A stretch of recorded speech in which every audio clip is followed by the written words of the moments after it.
So, good evening. My name is Sakura Pascarelli, and I am Scientific Director at the European XFEL, and I would like to welcome you to our first virtual outreach event, specifically designed to attract young students in engineering or early career engineers to join us. So first of all, a few words about the European XFEL. So we are an international research facility, and here we perform world-class experiments for a broad range of scientific applications. We do this in collaboration with the international user community. So we decided to name this event Beamline to Success, Engineering the Future at the World's Largest X-ray Laser. And you may be wondering, what is an X-ray laser? Why is it important? Why would anybody want to work here? So in a few words, an X-ray laser is similar to an optical laser, but in the X-ray domain. So we produce and use ultra-short X-ray pulses of outstanding spatial coherence and spectral brilliance, just like the lasers as you know them. And we use them to do research. We develop new scientific methods. We pioneer beyond state-of-the-art technologies. And by doing so, we're strengthening the competitiveness of European science.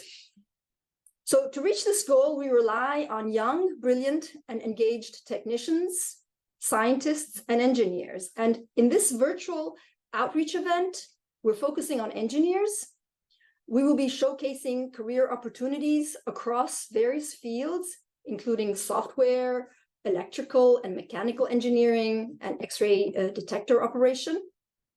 And so in short, by joining us, you would be working in a world-leading research facility. You would help push forwards the frontiers of scientific knowledge and ultimately contribute to solve major societal challenges such as climate change, clean energy, overcoming infectious diseases, et cetera, et cetera.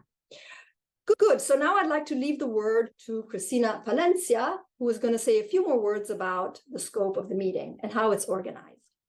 Good evening, everybody, and welcome also from my side. Today, I have the pleasure to chair this event and to present you some of our most brilliant colleges. With their expertise, they contribute to make excellent science happen at European XFEL. And keep this in mind, in order to deliver excellent scientific results, we need interdisciplinary teams. We need scientists, physicists, chemists, biologists. We need engineers with different expertise, different kinds of technicians, and of course, strong administrative staff. During the next 1.5 hours, we want to show you different engineering paths at European XFEL, which means what can you do at European XFEL if you want to pursue your engineer career here. We will have an introduction about the facility, including some information about human resources. Then we will have a session on software and electrical engineering, followed by another one on software testing, vacuum, and detectors. At the end of each session, we will have a short time for question and answers, and also at the end of the event, we will have breakout rooms in which we can have a small discussion and address all your questions. Therefore, I invite you to participate actively into this event and raise as many questions as you may have. All questions are important and relevant. Now, you may have noted that we are presenting you with a non-stereotypical engineering panel. At European XFEL, we are not afraid of being different. You will see that European XFEL is a very diverse workspace, and we believe in breaking the mold because what data has shown us is that diversity and inclusivity brings creativity and innovation. What you see here is only one aspect of diversity, and some of our best results have come about due to a difference of perspective. With this event, we want to give you a fresh perspective of what it would be like to work at European XFEL. And I'm going to introduce you to Sarmista Paul. She is going to give the first talk this afternoon, and that will be an introductory talk to European XFEL. Please, Sarmista. Hello, everyone. I'm Sharmishta. I'm currently doing PhD at European XFEL. I want to welcome you all to this evening. And today I will give you short introductions about European XFEL. And today I'm give you some why do we need lasers and how does it works at European XFEL and why this is so special. So first, let me clarify that the name is very interesting, right? So the term European comes from 12 partner countries throughout the Europe, and X comes from X-ray, obviously, and free electron gives us Fe, and L is for laser, so European XFEL. The institute's construction started in 2009, and we did our first experiment in September 2017. The total construction cost was around 1.5 billion euros, so it's huge. For running this institute, we need annual budget of around 140 million euros. And we have around 500 employees throughout the world, so which makes it a very international working environment. So why do we need this X-ray laser? So the European XFEL is world's longest and strongest X-ray facilities. And it's the length of this facility is about 3.4 kilometers. And with this facility, what we study atoms, nucleus, molecules, which is very tiny compared to our imaginations. And how do we do that? We do it because European XFEL is capable of producing extremely intense X-ray pulses, which helps us to study these small molecules. So how this XFEL works? So as I already mentioned, it's 3.4 kilometer long facility. It starts from Daisy Barenfeld campus with an electron injector, which is made of cesium telluride metals, where optical laser strikes these metal surfaces, which produces a cloud of electrons, and those electrons move into a magnetic field to produce electron bunches.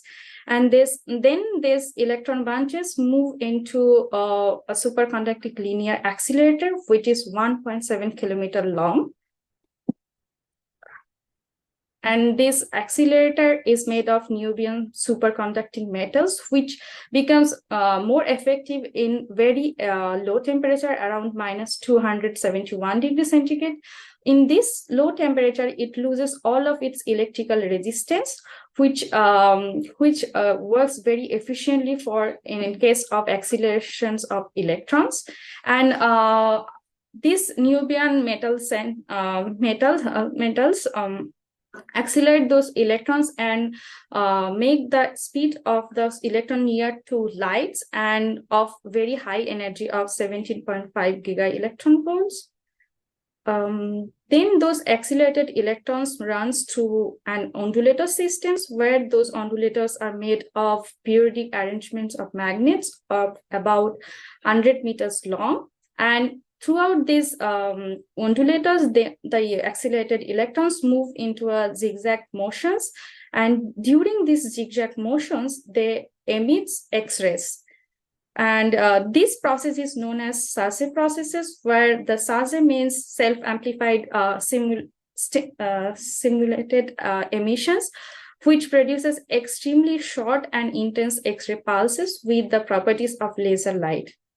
And which makes European XFELs very special, because previously we could only produce around 120 flashes per second, but European XFEL is capable to produce around 27,000 X-ray pulses per second. And these 27,000 pulses are delivered in terms of trains, and each train is capable to produce up to 2,700 pulses. The time between each pulse is around 222 nanoseconds. And because of these high repetition rates of European XFELs, we could analyze the experiments with more amount of data at a smaller times. So that we can get more important data and in a smaller time. After these X-ray flashes are produced, they are moved to the experimental stations, where the X-ray flashes works with the materials, and it shows here its interactions with the material. We have different type of detectors, and different setups for the experiments where we record the data and analyze them properly. Depending on the requirements of different experiments, we could change the X-ray properties like the brightness and the widenings and weakening of the X-ray flashes by changing Beerard's crystals and several other parameters. During the change of these setups, engineers from different groups, they help us to make these setups. Here we have the layouts for the beamlines and experimental stations. I want to mention you that we have two types of experimental X-ray sources, where first one is hard X-rays, which can produce up to 25 kiloelectron volts of energy, and the other one is soft X-rays, which is capable of providing energy until 3 kiloelectron volts. Now we have currently working 7 instrumental stations where we use these two types of X-ray sources. The first one instrument I want to mention is SQS, Small Quantum Systems, where you can see in the picture is like the real Hutch stations, where we examine the quantum mechanical properties of atoms and molecules. The second soft X-ray source is used by spectroscopy and coherent scattering instrument, SCS, where we study the structural and large complexes, their structures. The second one is SXP, which one is quite new to our institute, and we use this instrument to determine the dynamics of materials and surfaces and interfaces.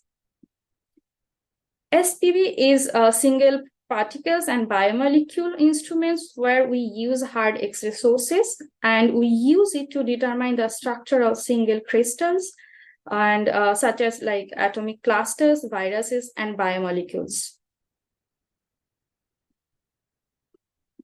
MIT is another hard X-ray source instrument, where we use this instrument to image and analyze the devices and materials to use in engineering, which supports us to do the data storage in an efficient way. Then we have a very special instruments, HED, for high energy density, where we can look into the matters at extreme conditions of universe, such as the center of planets, where this instrument can work on a very high pressures and temperatures, and even at very extreme conditions of electrical fields. Now we have the last instruments of European XFEL, which is FXE, which is femtosecond X-ray experiment, where this instrument is capable to investigate the chemical reactions at atomic level in a short time scales. And it is also capable of doing molecular movies. Now in these illustrations, I will give you a little bit idea of how the experimental Hutch works. So here you can see we have LPD and infrared detectors and two types of different spectrometers, and which are surrounded by the sample chambers. So depending on our experimental need, we can arrange these kind of spectrometer and detectors. And here in these pictures, you can see that how the experimental Hutch looks in original.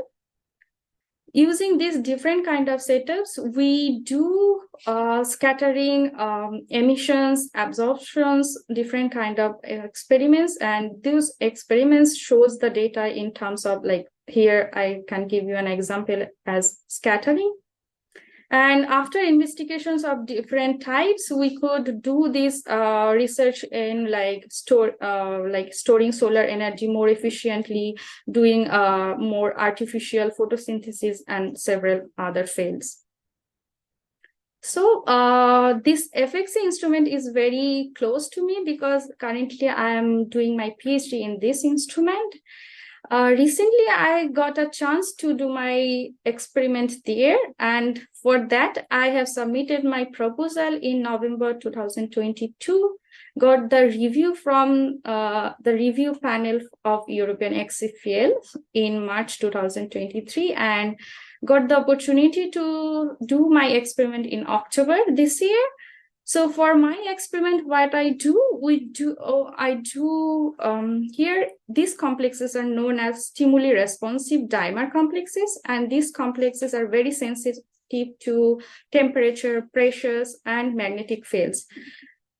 But these complexes are also very applicable in various fields, but these complexes are they show different parameters or different phenomena in higher excited states. These two golden atoms are gold.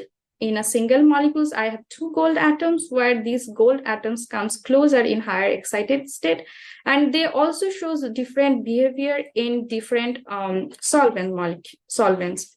So I want to study how they behave in their higher excited state and where from those electron density comes in higher excited states. So I was very fortunate to get the opportunity to work on this here. And for this kind of study, FXE is the best facility to understand. And here I want to conclude my talk. Thank you very much. I will be happy to answer any of your questions. Thank you, Sarmista. I'm having a look if we have any questions. Doesn't look like that. In any case, I don't want to lose the opportunity to ask you. So you are working in one of the instrument groups. So are there engineers in your group? And in this case, which is the help? How can they help to the success of the experiments? What is needed from engineers?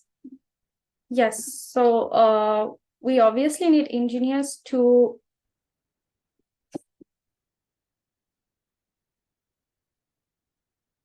arrange this kind of setup. As you can see in these illustrations, there are different types which are situated very close to the sample environment.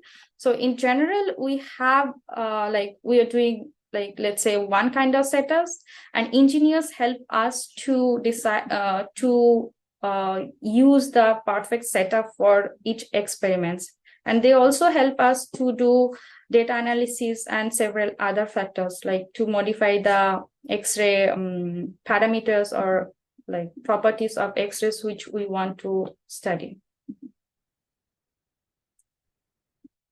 Thank you. So I think we are going to go to our next speaker. She is Silke Trautmann, and she is going to give the perspective from human resources about our facility. We have a small agenda for HR presentation. And first of all, I want to invite you to find out, I hid some interesting typos. It's only to make sure that everybody is here and try to help. Okay, first of all, we will have some interesting numbers of European XFEL. Then we have a deeper look in hiring process. I have a small picture of HR group, and then I have 3 slides on compensation and benefits. And at the end, we will talk a few seconds about our values. So, one very interesting number is the quantity of nationalities. You see here in the picture, there are a lot, and we counted last time in June, and there we had 62 different nationalities here in European XFEL. The next interesting number, beside all the others we have heard today, is the number about employees, and that gives an impression how big our company is. And of course, we have more than 400 employees and over 100 guests. I think nobody explained what a guest is, what an employee is. Could everybody imagine? Guests are people who come here and make their experiments here in European XFEL. Okay, the hiring process. Of course, first of all, you send an application via our homepage and don't make so many typos, or let a person have a look on your application so you are sure that everything is fine. After the deadline, there will be an evaluation of the applications, and we will build a shortlist. Then it was done by the selection committee. Then we have the shortlist, and the persons from the shortlist will get an invitation to an interview.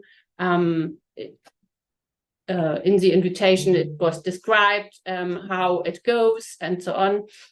And then the interview takes place. Afterwards, of course, you will get a feedback. In some cases, there will be a second interview when we have the final candidate. There will be a feedback and followed by an offer by email. And when everything is fine and the position is interesting for you, then of course we need some approvals. And when all approvals will be done, the contract will be sent out, and then of course and hopefully you can join the team. Yeah, as promised, here a short picture only to show that people are behind all the techniques and are in the interview process and afterwards as your contact person in HR. Okay, here the points of compensation and benefits. Work and life balance is important for all of us. We want to be a family-friendly employer, and therefore we have some flexible working options and some remote working options. And above the law, we have some additional child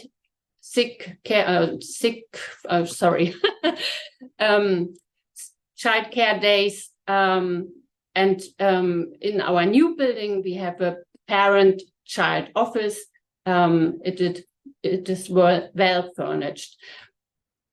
Then we have our Beamstop restaurant. There is delicious food offered, and in our entrance, we have a basket of free foods. Additional, there is a discount on public transportation tickets.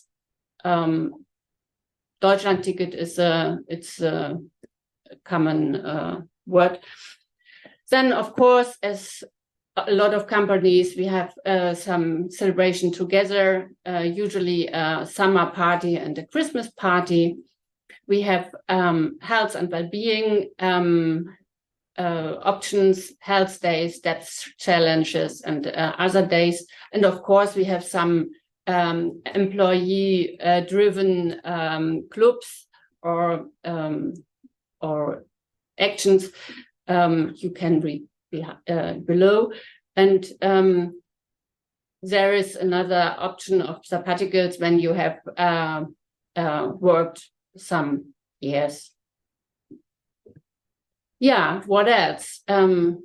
Important, of course, the base salary. That is regularly on a monthly basis, and then connected to the pay level, there's an extra salary on November. We have different allowances for shift and for on-call duty, and there's a smaller intensive pay once a year. For persons from from not German persons or persons who are not living in Germany. We help with an international allowance and some relocation help.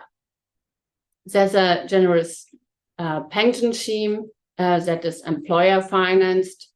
Yeah, the mobility I told you. And of course, 30 paid vacation days, direct insurance options, and a few more here. If there are questions, we can do it. We can answer it afterwards. So, the third part of compensation and benefit is learning and development. We have some in-house and online skill trainings.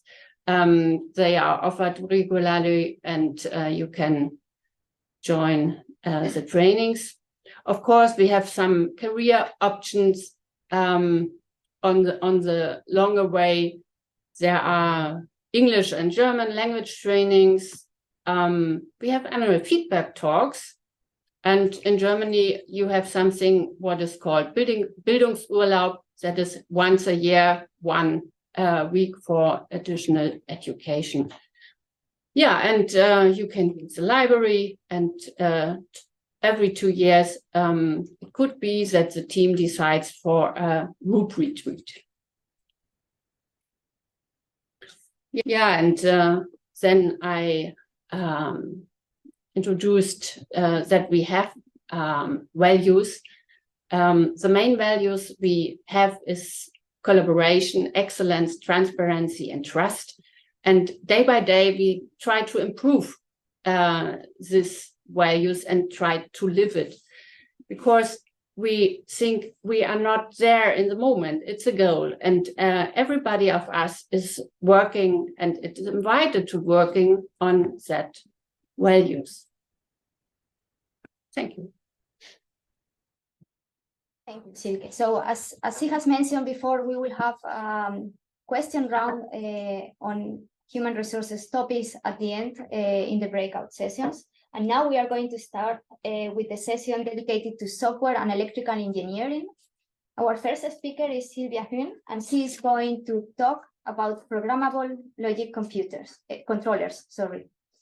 Thank you. The stage is yours. Thank you, Christina. So you're going to hear a lot of names today, and you probably won't remember mine, but hopefully you will remember my story.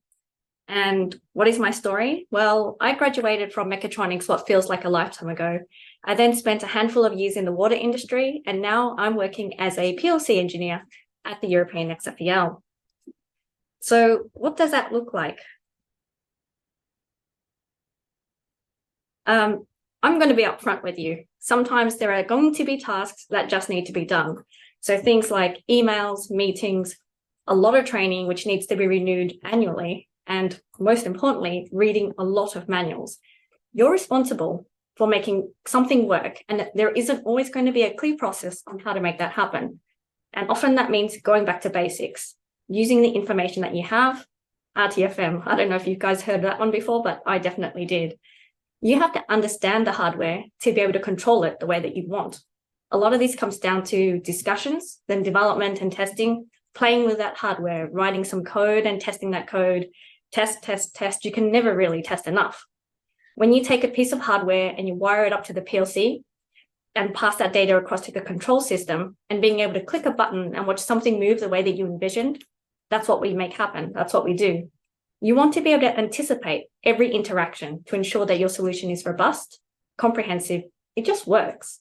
And lastly, if something breaks, which there will be failures, there will be bugs, we're the ones who jump in and try to get it back up and running if we can. So some of you probably picked, so what does that look like for those of us who are more visually inclined? It could look like this. There's a lot of hardware at this facility, and there's a lot of instrumentation, and we put 2 and 2 together. So some of you have picked up that I'm from Australia, and that's really far away from here. And Australia is a country that's had its share of natural disasters. Between the floodings, fires, and droughts, it really has shaped the country. So working in the water industry was very much a feel-good industry. You have your first project, You improve efficiencies in the system that you're working on. Then you go back and refine it on the second project. You go back over again and you make it better for the next. You make it faster. You make it more efficient. You make it more smart. You reduce the electrical consumption. You use less materials. You use different hardware. You become more effective. The systems you work on become more efficient. You start off at 60% efficiencies and you go up to 75. After a handful of years with a bit of experience, you might get it up to 90%. With an automated system that you've helped design, install, and commission, where you can see immediate outcomes on the work you do. Ultimately, with every new project, I always go back, reevaluate, and improve on what I've done before.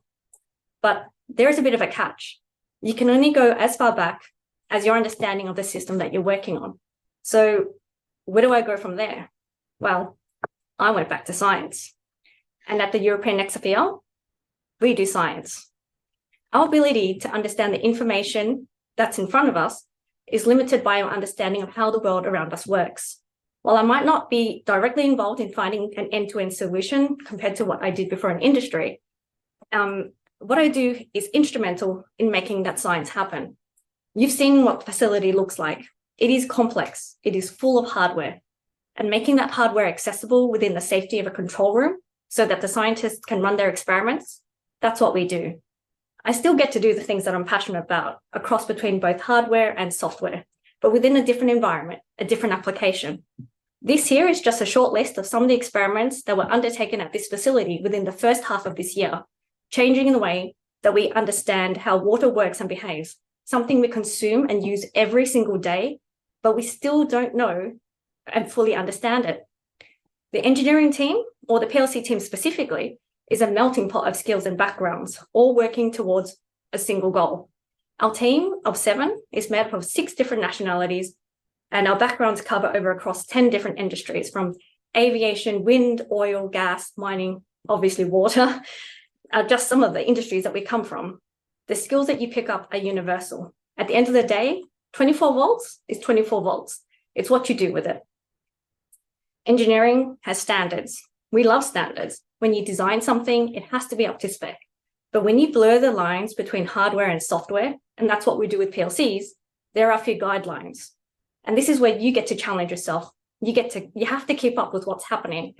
Technology is going to evolve with or without you. You're engineers, you're makers, you're thinkers. You take ideas and you turn them into reality. The world really is your oyster. So where do you want to make a difference? It really is up to you. At the end of the day, you just have to ask yourself, what matters to you? And are you up for the challenge? My name, by the way, is Sylvia. Thank you. I have a couple of questions, maybe can be interesting for the audience. So you have referred to your work in industry. How is it different working for industry and working for XFEL, so the contact to science? Well, with industry, often you have a project and you get to work on the project from end to end, and you get to see the results immediately. In science, you still get to do a lot of the work with the hardware, but you get to play around a lot more. There's a lot more scope for you to explore and challenge yourself. And in regards to the science, there's a lot of potential for you to engage in the science if you choose to do so. So while you're not directly involved in the science, you can choose to sit in on experiments, you can read up on what's being done. And if you're passionate about it, it's just there. You just have to ask, and I'm sure people are more than willing to assist you or inform you about what they're doing. And how is the interaction with scientists? You are referring all the time to the benefit to work close to science, and how does this interaction work? Often the scientists need to get something happening, and they're not as well prepared, personally, in my opinion, as engineers, which actually makes the job really fun. It means that you really find out where your boundaries are, and you get to do things that you wouldn't normally get to do. So you have, let me think about this. You're not working directly on the science, you're not running the experiments, but you get to see what they do and how they use your hardware. And that's where you get to see where you can improve on some of the things that you've developed in the past. the human interaction is always very interesting. They're not engineers, but they are just as equally interesting. Thank you. And you also referred to the future. So do you think like the work you do at European XFEL gives you different perspectives for the future or different paths? Definitely. So in engineering, we think of projects as taking years, but in science, what you're contributing to isn't going to be years, it could be decades. So that's definitely about not necessarily you right now, but it could be you in a decade, it could be the future generation, and that's where you make the difference. It's about improving the world that we live in, and we only have one. So it's great to be a part of that change. Thank you. I think we don't have questions, so we are going to go on with the next speaker. Is Ana García Tavares, and she's going to tell us about control software. Hello, everyone. I'm Ana García Tavares. I'm from Spain, and today I'm going to talk about a bit about myself, and also about what Controls Group is doing here at European XFEL. So, for those of you who don't know me, in short, I'm Ana García. I'm a physicist who is transitioning to software developer. A bit more information about me. So I did my master's in Madrid, in the Complutense University of Madrid. I finished in 2014. Then I moved to CERN to complete my PhD, also associated with the same university in Madrid. And then when I finished my PhD, I moved back to Madrid, and I was working for 3 years in a private industry. It was a company called Beta Pharma Technologies, and was also working still related with the accelerator, but much smaller. And in February last year, I joined European XFEL as in the control groups. So now I want to introduce you a bit what the typical day, or in general, what is the most common task, what are the most common tasks of a software developed in the control group. So as you heard before in all this presentation, we are a very, very dynamic institution. So the instruments change from in a weekly base or maybe 2 weeks, but they are like very dynamic. If you compare to some with some background from CERN, they are much more dynamic. So if the scientist that is developing an experiment requires new hardware or requires to connect 2 pieces of hardware that were not previously connected, or we were connected in a different way, it can contact our group. So something like in this image. So it will, but with a remind ticket, not so fun. So then we talk to the scientists. We get all the specifications, so as clear as possible the tasks we have to perform, and then the software developers start performing start the coding, what has to be done. This is not a single person task. So sometimes we work individually, and the developers are coding on his own, but we have many tools to work as a team. So we work with GitLab, with conversion system software, but we have chat tools, we have meetings where we collaborate, so we support each other, and we review each other's code. So we try to avoid something that if you have to, if someone develops something and then it's carried on by another person, we don't do we don't know what is this, so we collaborate together. And then once it's finished, then it's deployed in the instrument that wants to use it, and it goes through test. And there will be more information about testing a bit later. And then everyone is happy, so the experiment is performed and is used. So here we will have the equivalent of the instrument scientist XFEL, the control software developer, and the user very happy because the experiment was a success. But this is, as I said before, is a bit of a general. But we have also another task associated to each member of the team. So I'm working in a R&D project, and there are other members who have expertise in special areas, on the cameras, on detector, And we also perform a task. We have a data operation center, so it's a kind of control room where we gives direct support to the instrument. So when they're performing their experiments, if they have some issue related control or electronics or some hardware or detector, they can call directly us, and we will help them as best as possible. If we are not experts on that, we can contact directly the expert that is on call. So this is also like part of our work, but not as daily as the previous. And I want to transmit to you what I like to work and why would be nice for you to join. So it's a very changing dynamic scientific facility. So if you compare to another facility that are based focus on high energy physics, they're much more the static. So here you have the opportunity to work in a facility that is working rapidly and also in a very different fields that try to solve the societal challenge. Sometimes when we think about scientific research facilities, we think that it's not completely, but a bit isolated from industry. So but no, here we use the standard tools. So we use Python, we use C++, we use PyQt. I don't know if you heard about that, to develop graphic interface. So this is one of the examples of graphic interface that we design. We also use a database, temporal database like InfluxDB. We use commercial tools as Grafana to visualize the data.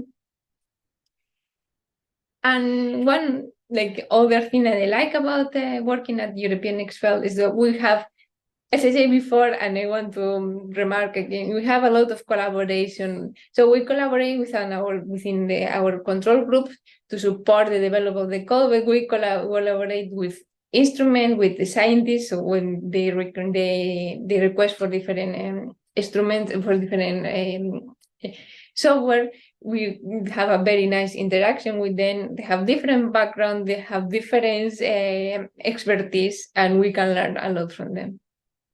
And finally, as was mentioned by the HR expert here, we had training opportunities in completely different areas, and we have also opportunity to go to conference and present our job. Also keep in mind that the accelerator or the sign at the end is not very big field, so going to conference and then you meet a lot of people. And that's all for my side. Thanks for your attention. Thank you. You have mentioned that you work in with control systems. So can you maybe go a little bit beyond and explain us what is the most important thing about control systems? It's a good question. I think there are several important things, but so that everything works in an organized way, so that you have a data accessible, and that so that the hardware you move the case. So that was explained a bit before by Sylvia, is accessible, is reachable. Mm-hmm. And on another side, what is what you enjoy the most about your job? Yeah. So I enjoy the several things of my job. So when an instrument scientist come and ask for request for something, a new task, so it has very, very good, very nice things. First, you learn a bit about the different techniques or some more advanced. Then normally it's a shorter project, so it's also very rewarding because you work with so you work, you test, you do the cycle, and then you see it's working. But on the other hand, we also have more longer projects, so we have the opportunity to work both short and long-term projects, and also working in this control room. I think it's a very nice with opportunity to collaborate with people from another department. So in general, the opportunity to have different things at the same time. Okay. Thank you very much. And I think we are going to, I see there are no questions on the chat. Still, I invite all of you to make questions. I think we are having very interesting talks. We are going to go to the next one. Our next speaker is Yvette Jazmín Bermúdez, and she is going to talk about data analysis. Hi, everyone. So I am part of the data analysis group, and my job title, let's say, is data analysis for instrument support. And if I can guide you a bit of what I do. So to start with, how did I get into XFEL? So I'm a physicist. So I did my bachelor's in theoretical physics in Mexico. Then I did a master in particle physics in France. And then I decided to move on into a different direction. And I did a PhD in photon science at FLASH at DC, which FLASH is actually kind of I would say a little bit like the father or the predecessor of European XFEL.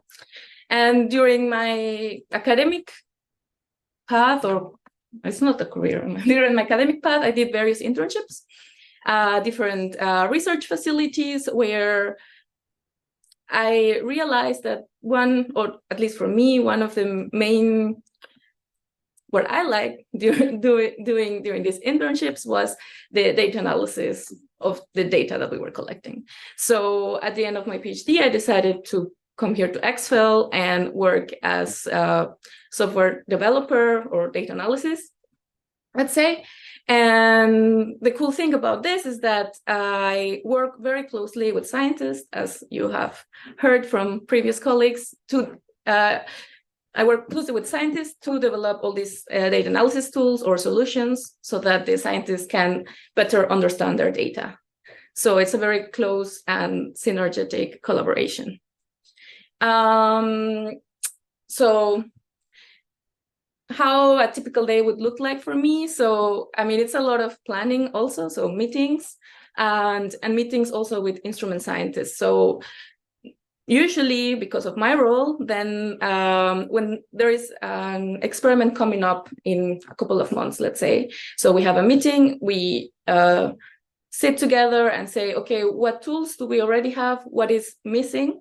And then I am assigned to a certain instrument. So then I work just for this goal, for this experiment, then do coding and testing on my own, or well, let's say on my own. And then I test this tool at the experiment during the beam time. So, well, hopefully this is like a final solution, but sometimes you still find bugs. So yeah. So in this sense, I also take part of these experiments, which I find really nicely because I've done experiments in the past, so before coming here. So I like to have these, like not that I'm not only coding, but I'm also being part of experiment a little bit. So that's nice. And as Anna mentioned, we also have these doc shifts or data operation center shifts in this control room. We have people from the different departments, the data department, as we call. So there's people from EEE, from the detectors groups, from software, from data analysis, and we're like usually two. And then if someone calls, then hopefully there's one of us two that knows how to fix the problem. Otherwise, we call someone with that expertise. But that's also quite fun. So this is how some of our tools look like. So basically, as I mentioned, one of our duties, of many of our duties, is to help scientists to visualize their data while they are doing their experiment, so that whatever they are saving, so the data that they are acquiring, is actually something that makes sense, so that afterwards they can analyze it. So we have what we call these online tools, which means visualizing their own, like their data, their collected data at the time that they're doing the experiment. But also we help them afterwards. So we have some APIs which help them for their offline analysis. So this is just some overview. And the data analysis group is, as maybe some other groups in the data department, is composed from people with different expertises. So they have physicists like me, there's also computer scientists, there's software developers, there's chemists, and I think this makes the team complement each other very well. We have different strengths and different, let's say different strengths, which it's really good because we can let's say complement each other in our strengths. So as I mentioned, we developed these tools for having to visualize data on the fly, but also we have many other activities.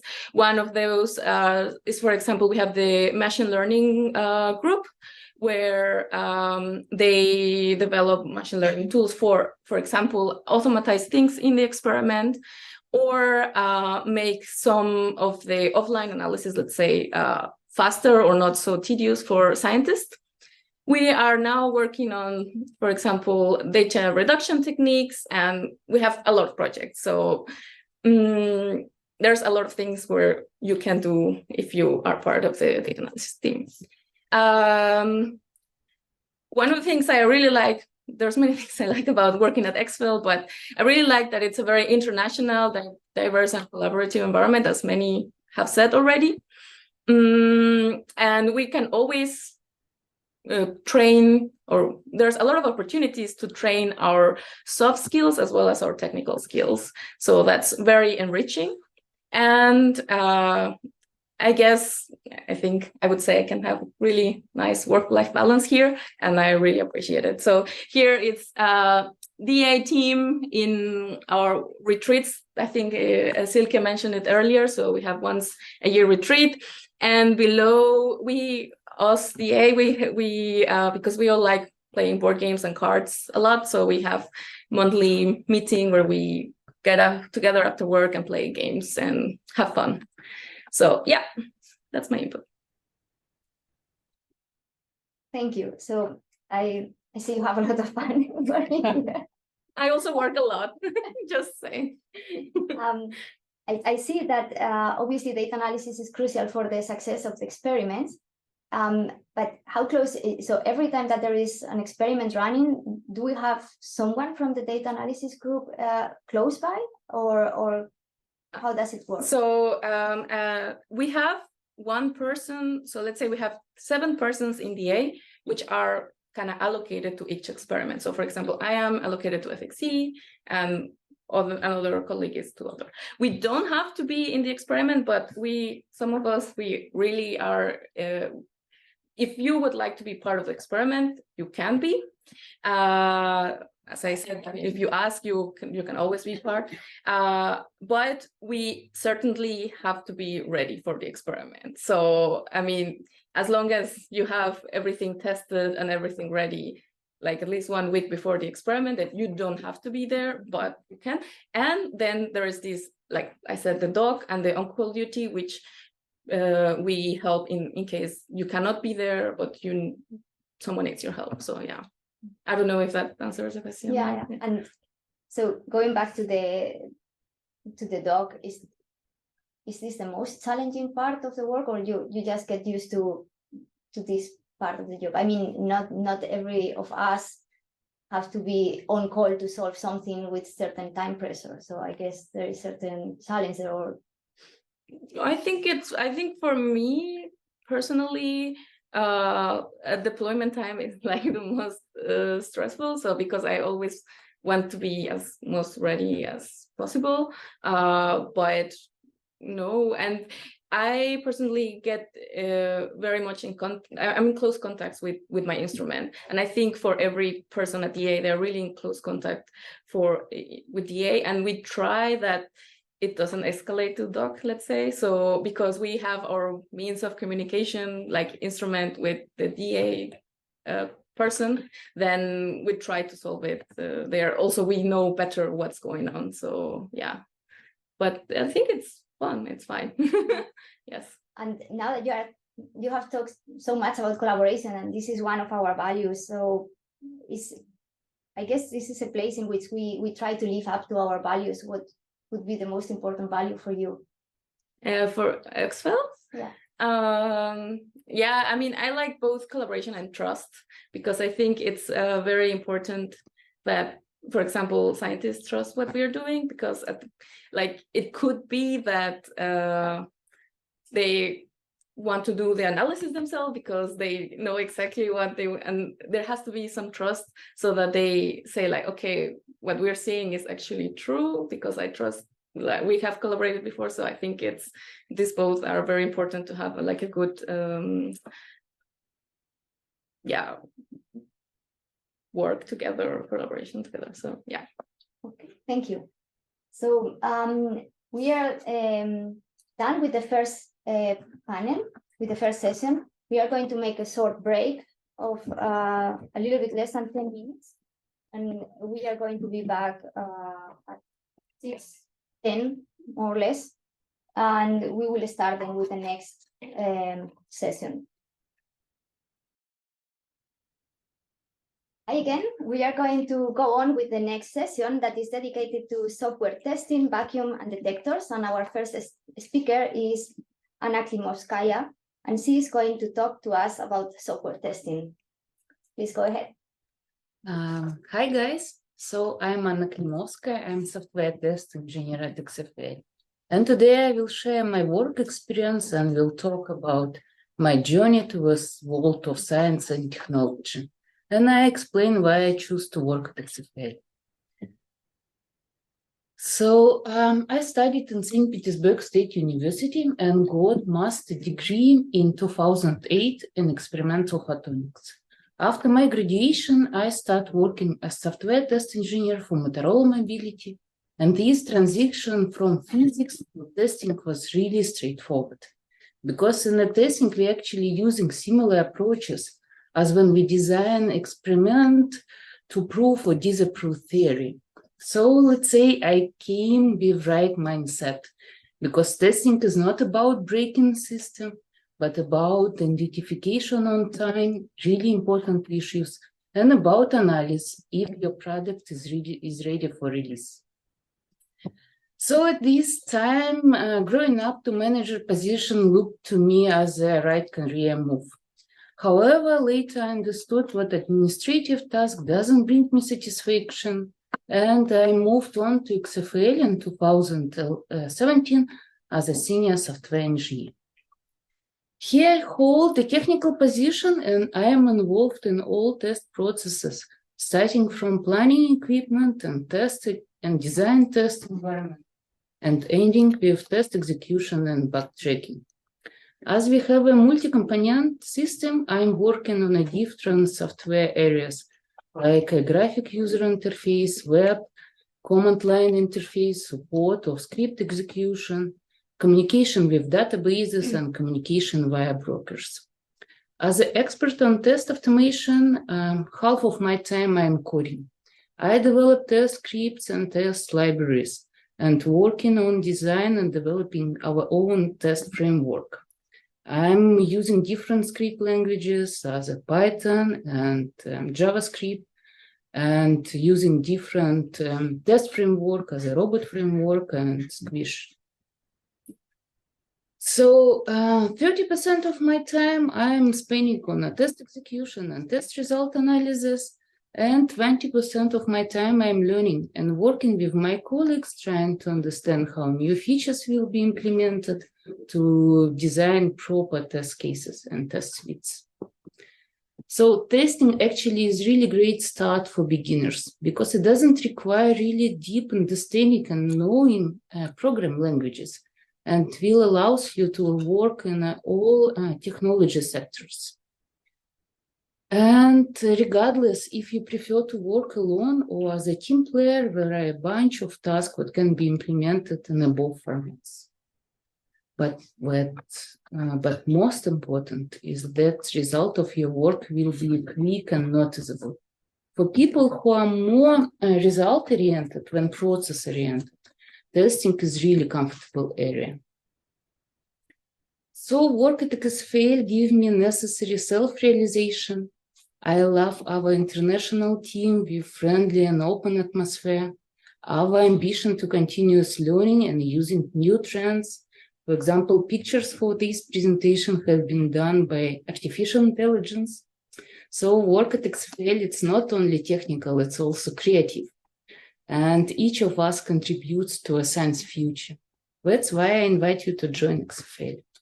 Thank you. You are welcome with questions. Thank you. So I think you've mentioned that part of your work can be performed alone, but how important is teamwork, or how is this working on your own or working on a team? So I personally prefer to work alone in a quiet, comfortable atmosphere at my home. And about 80% of time I'm working from home remotely. And I'm really happy what XFEL gives me this ability to work in my own rhythm, because I'm also more productive in a late evening. But of course, there is a task what required me to present in the office. So usually I'm once or twice times in a week in the office, and less time I'm working from home. I think it's always very good to have the chance to work from home. And I see in your case it's very important. How do you manage to keep a good collaboration or a good communication with the team, and to actually provide good service with relatively high home office? So every day we have a daily meetings, what we can attend remotely, where we discuss, each of us report our progress and our current task. And it's really useful because our team stay in touch with each other, and we know actually progress of each of us. And we are always available via Zoom. If I have any questions, I can directly write to someone or make a group question via channels.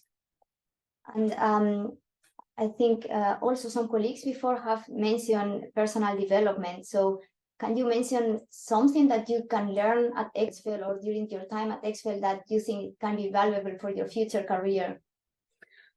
So as I said, I'm working in really different areas of software development and software testing. And XFEL, we are using different frameworks. And especially when I came, we didn't have a testing processes at all. So everything what we have now was designed and built with my contribution. And it was really challenging, because if you're working in a big team, you can share your task and you can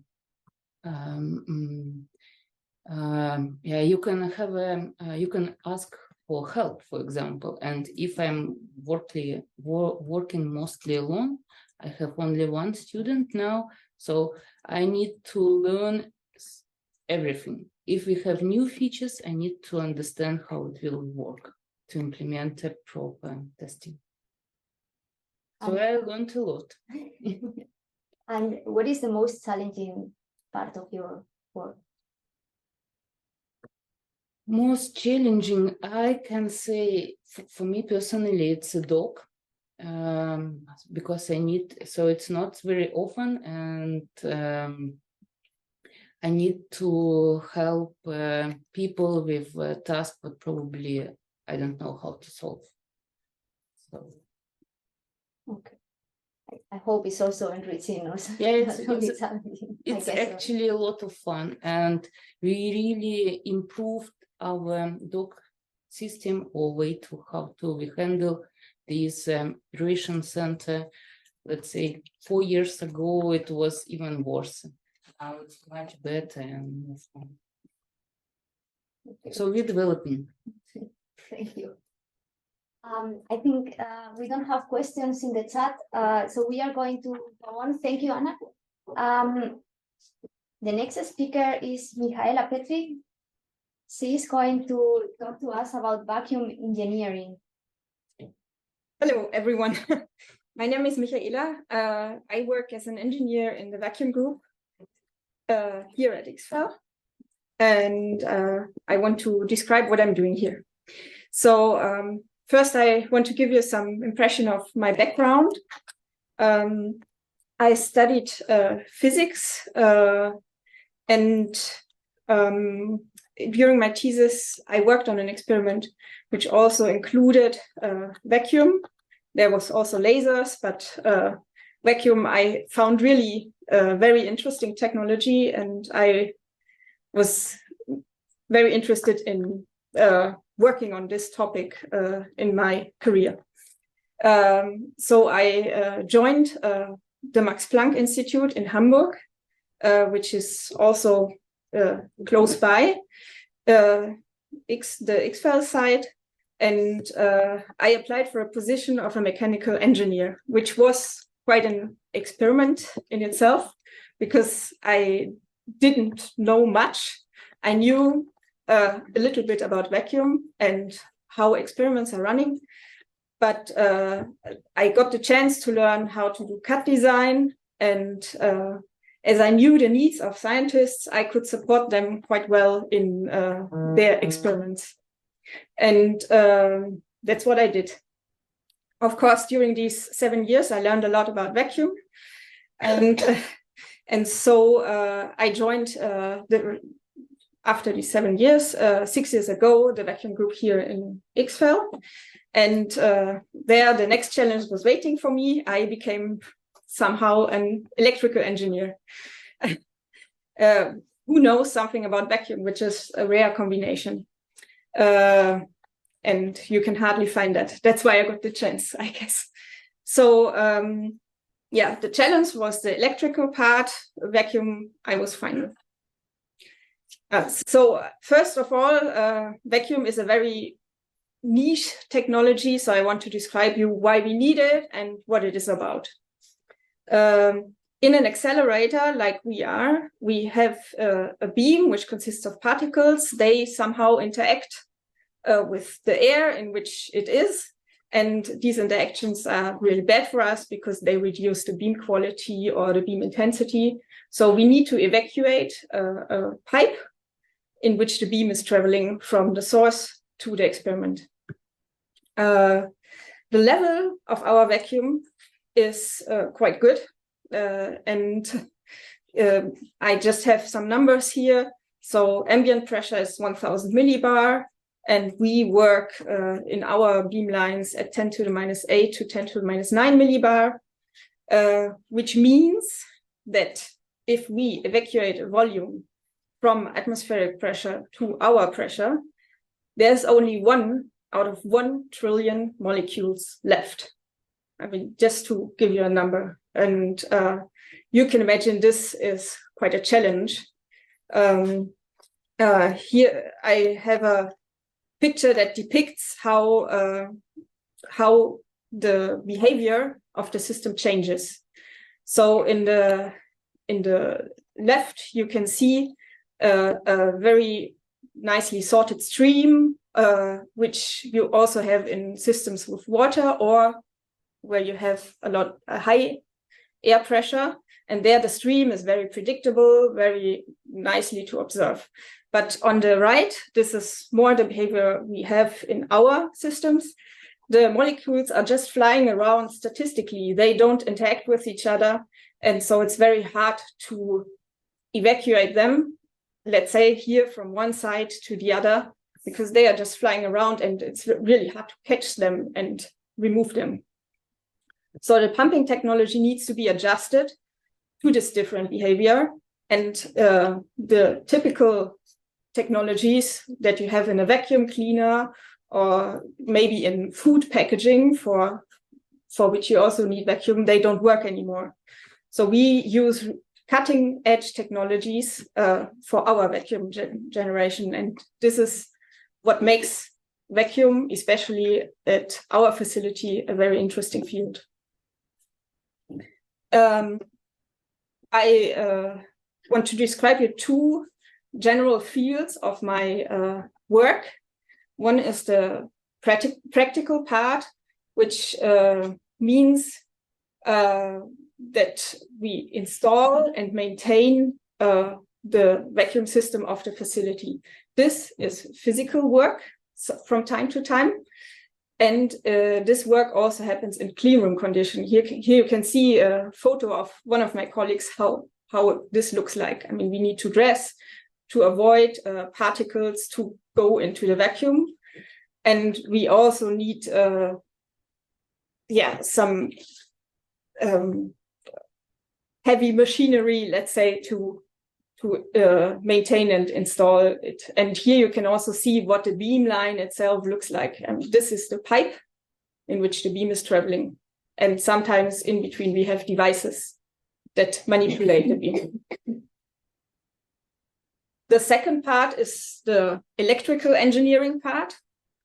In this part, I cooperate a lot with the speakers we had before. So Sylvia and also people from Anja's group are very important for me because I'm the interface between the vacuum system and the control system. So I have to ensure that we can operate and control and observe the vacuum from remote, because we cannot just anytime access the tunnel in which we have our beam pipes, and we need to do everything from remote, and of course it needs to work.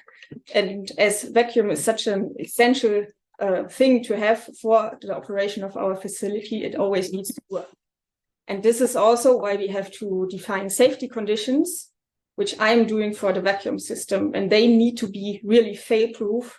And I fill these tables here that contain the logic for our safety conditions.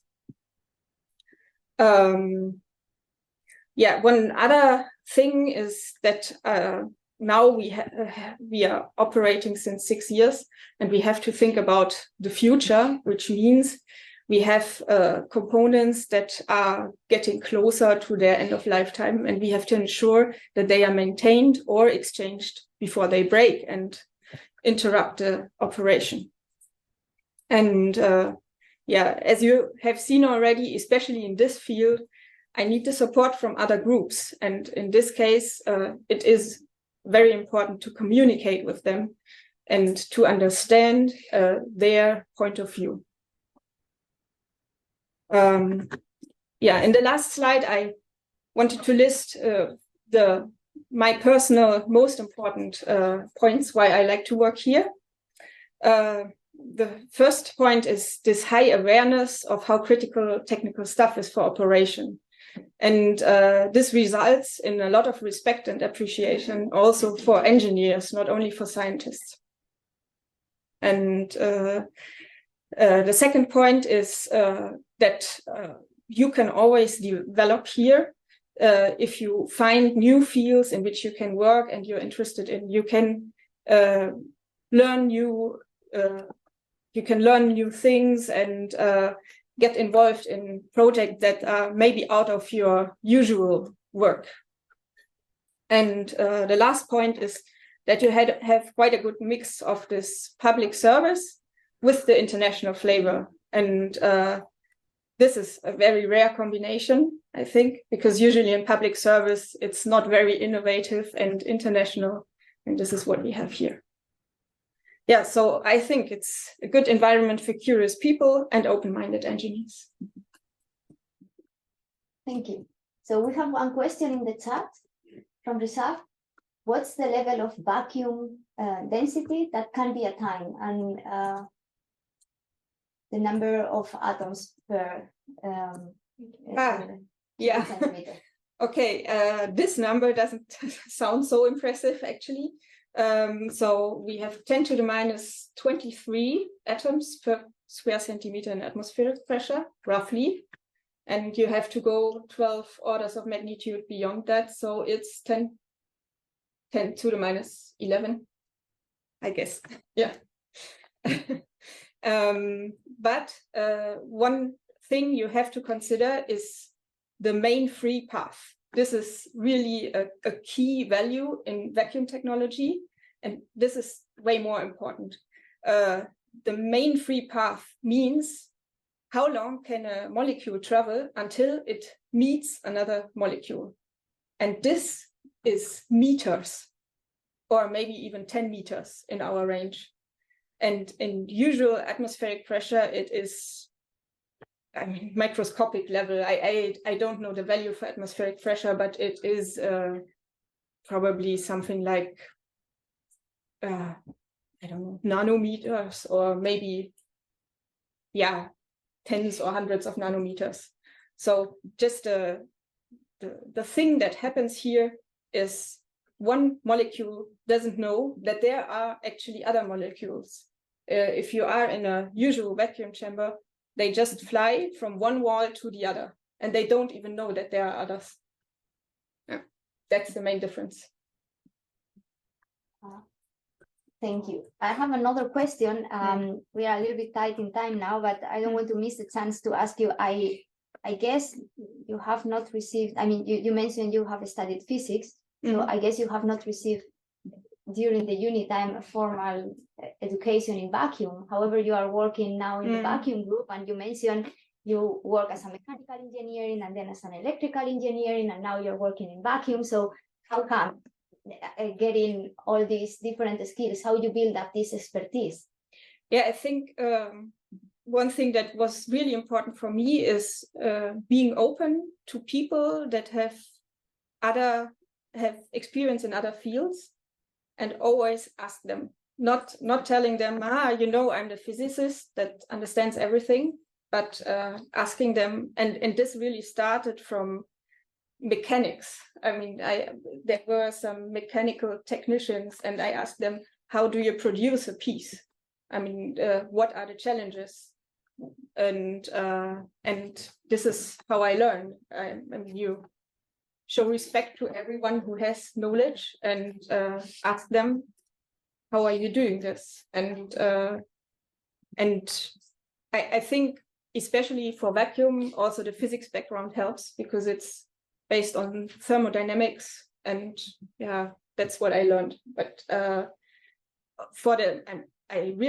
I'm thankful also here at XFEL how many engineers especially explained me the electrical part. I'm still not that confident, especially people like Silvia. They really helped me a lot, because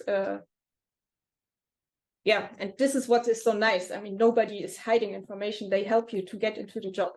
This is really nice. Yeah. Thank you. Thank you. So we are going to move to our last speaker. She's Monica Tripatos, and she's going to talk to us today about detectors. So please go ahead, Monica. Thank you. So I'm Monica. I'm happy to be here showing you who I am and what I'm doing at the European XFEL. So I'm not an engineer. I'm not even an engineer. A physicist who is converted into an engineer. I'm a physicist. So I actually got my PhD quite long ago, 20 years ago, actually, in Italy. And I spent the first half of my career in high energy physics. And if you look at high energy physics, the scope there is to look at fundamental particles. Protons and neutrons are already big there. So the scales you're looking there are very, very small, right? And then I did mostly data analysis and a bit of hardware, like a physicist, right? Really data analysis task and more software, but with a careful look at the hardware, because we had to take care of a big detector. And then I changed to photon science in 2011 when I joined the European XFEL as detector scientist. And there you can see that the scales are quite different. So we go up at least 3 orders of magnitude, if not more. And some of the techniques, so some of the infrastructure, some of the things you use there are similar, but is quite of a big topic change, right? And I also took there over more engineering-related tasks regarding detector integration and actually how we make this detector works. I am now occupying the position of a group leader of the detector group, which is quite big. It has 28 people. And we have really a variety of people with different background and different education. So we have physicists, scientists, we have electronics engineers, we have software engineers, we have mechanics engineers, technicians. So there are people that originally speak different languages, but they really work together very well, as was mentioned today many times. And there is quite a lot of interchange, right? There are scientists who take over more engineering tasks, as I also did when I joined the European XFEL, but also engineers that feel like, oh, this is interesting. I want to move in this direction. Like software engineer was operating last week the detector really completely in full, starting from the hardware and then looking at data quality, if you want. So there is the possibility of developing the direction. If you get to know something that you didn't know before you find interesting, I think you can go there. Yeah, there is a lot of flexibility, and you can contribute in many different directions. My typical day, so I'm a group leader, so unfortunately, unfortunately, I have a lot of administration to do because I take care of hirings, of contracts, budget, purchases, also safety, right? It's a big topic. And I talk a lot. I talk all the time, basically, also because people come to me, they tell me if they're happy, if they are not happy, if there are problems, if they need advice on anything, right? So that's basically most of my day. And now it was mentioned, right? We started operations 6 years ago, and that our components are not brand new anymore. Our detectors, which we developed specifically for this facility, are also becoming older and older. And we have to think about the next generation. The first generation was difficult, and the next one is also challenging because we have to keep up with the challenges of science. Here is a sketch experiment. If you see, it's our sample, our beam.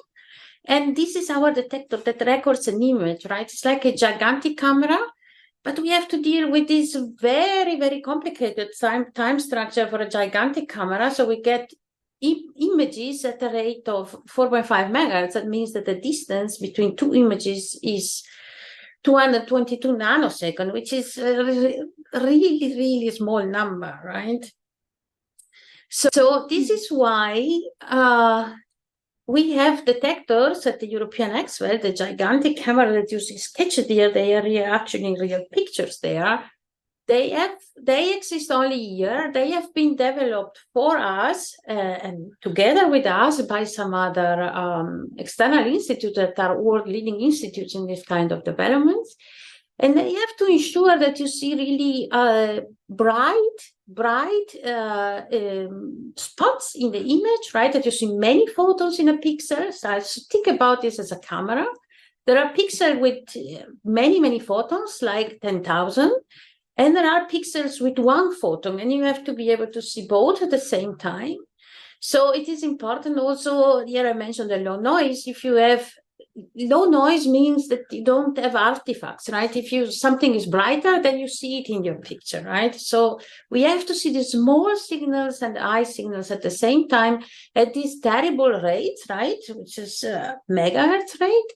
And reliably, and we have to give basically this detector to the users, and it has to be running all the time, right? We have also other detectors in use in addition to the specific ones, but these are really, they really exist only here.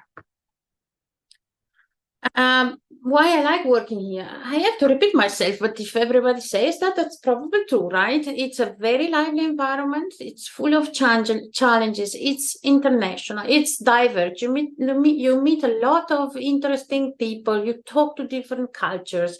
It's so cool, right? So it gives you a very, very different point of view, and the colleagues are also extremely capable, right? Extremely motivated, passionate. You have seen it also here, right?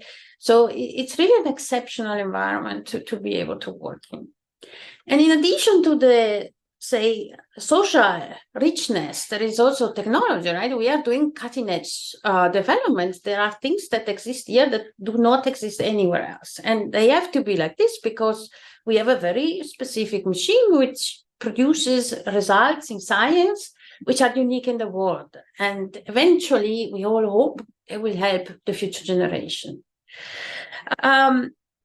We have always learned. It's not that we have the possibility to learn. Actually, if we stop learning, I think there is not much future here. Actually, we have to do that.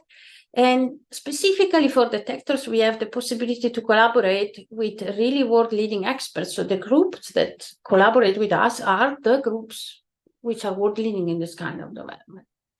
So you see in this picture this variety of people, and I think it's a good moment to join.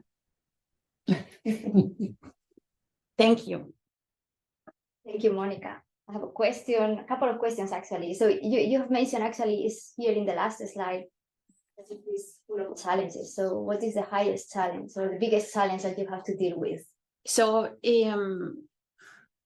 actually, so I'm a group leader, so I have to deal with many people and I have to make sure that they work efficiently together. And sometimes you have to accommodate, right, different personalities. And also you have to prioritize. So there is the social aspect and the scientific aspect, right? We are doing many experiments and we have to work efficiently. So you have to organize people so that they work efficiently. You have to be able to adapt, right? There might be a problem. And if there is a problem and somebody comes to me and says, this thing broke, what do we do? Say, oh, shit. Yeah. So you have to be able to react fast.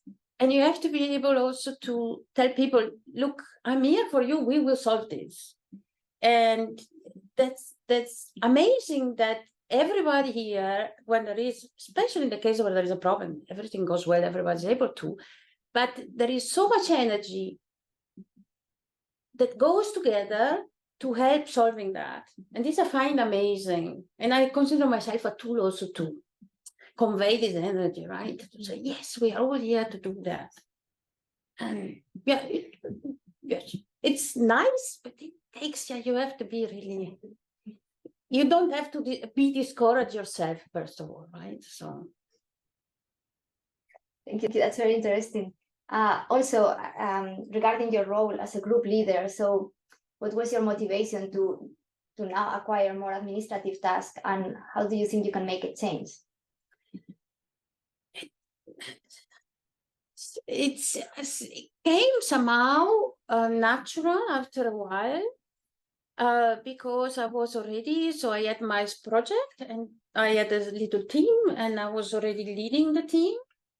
And at some point my boss came to me and told me, look, will you take over the group? And I said, oh, yeah, okay. So it came somehow natural as a career progression, right? Of course, I miss hands-on activities, but somehow it's so nice seeing what the results of the group are, right? So this gives me a lot of satisfaction, even if I'm not the one doing the stuff, but seeing the other people doing that is incredible. And one question also regarding the detectors. You have mentioned that some of our detectors, if not all, are unique, so they have to be built for us. I guess there is a list of requisites, and then we work with external company. Can you comment a little bit or explain us a little bit more how does it work? Because this is very unique. So the development, first of all, development takes 10 years. So if we start to say, now we fix the parameters, we have the detector in 8 to 10 years from now, because this is really challenging. What we do is that when the European XFEL was taught, we set up a list of requirements the detector had to satisfy. And at that point, there was a call. So a call for institute to contribute to that. And there we had really world-leading institutes, it's mostly universities or research institutes, that constructed groups to develop such projects.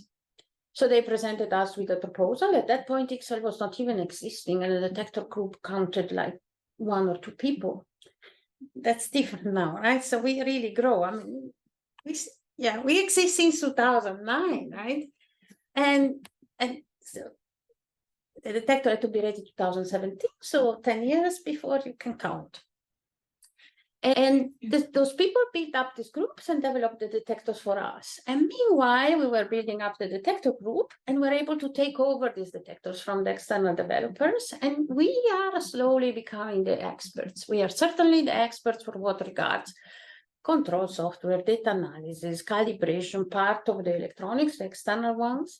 We have now to acquire more experience in also the internal parts of the detector brain, so to say, so that our role in the next development phase is more substantial also in this, really in the detector brain, the main part of the detector.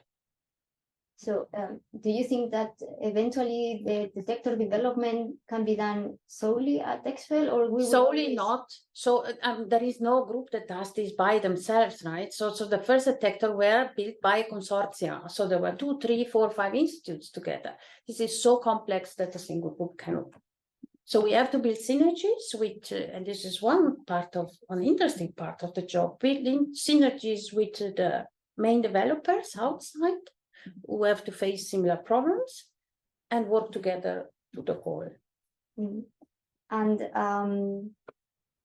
we need different detectors for different instruments. Is it, to which extent is possible to have more flexible detector that you could build once and you could use for more than one instrument or something like that, or this is very complex to do or does not make sense? So how unique can we be? I think that's a very good question, because this is part of one of the questions we want to answer for the next development phase. How much in common we can have between the different instruments and how much specific we have to have.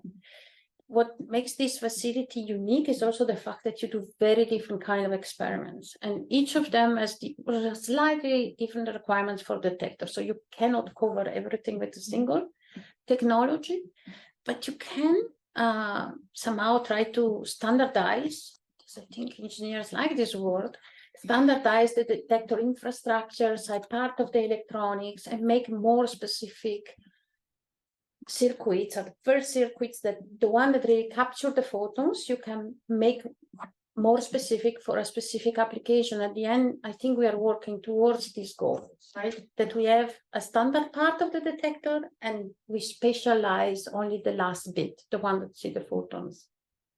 Good. A lot to develop still. Hey, yeah, but that's good, you see. It's good. I don't know if we have questions in the chat. Doesn't look like that. So thank you. That was very interesting as well. So we are finished with the sessions of this event. There is now time for a short discussion. So if anyone has any question, please write it in the chat. We will address it. So I will give you a couple of minutes for that.